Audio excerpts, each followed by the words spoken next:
আজকে যে জিনিসটা নিয়ে কথা বলবো সেটা হলো ট্যাটু বা উল্কি।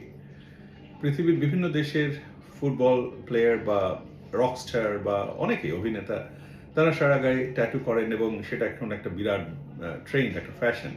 তো সেটা দেখা দেখি আমাদের দেশেও বহু মানুষ ট্যাটু করেন। আগে যেটা করা হতো সেটা হচ্ছে ধর্মীয় কারণে কোনো ঠাকুর দেবতার নাম লেখা হলো বা বাবা-মার নাম লেখা হলো, সেটা বেশিরভাগই অ্যামেচারিশ একটা ব্যাপার। ছোট্ট করে কোথাও একটা ওই কালচে নীল রঙে সেটা করা হতো। আ উল্কি বলা হতো এবং সেই উল্কি দিয়েই মানুষকে চেনা যেত। অনেক সিনেমাতেও অনেক কিছু করা হয়েছে। আর এখন যেটা হয় সেই tattoo art is a huge industry. সারা গায়ে করা হচ্ছে, একটা শরীরের একটা অংশ জুড়ে করা হচ্ছে, পিঠ জুড়ে করা হচ্ছে। আ বেশ লাগে দেখতে যেগুলো আ ডিজাইনার ট্যাটু হয়, প্রফেশনাল দিয়ে করানো হয়।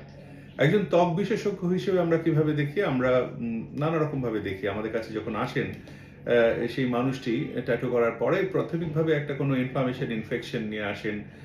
সারছে না সেই ঘাটা, সেটা নিয়ে আসেন। সেটা আমাদের ঠিক করতে হয়।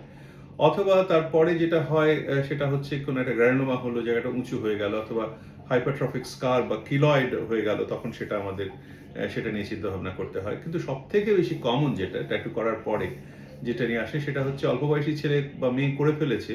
পরবর্তীকালে কোনো একটা সরকারি চাকরি নিতে যাওয়ার সময় তখন তার সমস্যা হয় এবং সেইটা ওঠানোর জন্য আমাদের কাছে আসে। তা সেটা এখন লেজার দিয়ে নানা রকমের কিউসুইস্ট এরিয়া লেজার দিয়ে আমরা সেটা পরিষ্কার করার চেষ্টা করি। এছাড়াও যেগুলো রং অন্যরকম, নীলচে কালো রংটা তোলাটা বরং সহজ, অন্য রংগুলো তোলাটা যে। আর এছাড়া যেটা আমরা বলি দেখতে যে যেখানে করানো হচ্ছে সেটা একটা ভালো জায়গা কিনা, রেপুটেড জায়গা কিনা, তার কারণ ওই যে মেশিনটা দিয়ে ট্যাটু করা হচ্ছে সেটা অটোক্লেভ করা হয়েছে কিনা, না হলে এইচআইভি জাতীয় আরো জটিল অসুখ শরীরের মধ্যে ঢুকে না পড়ে।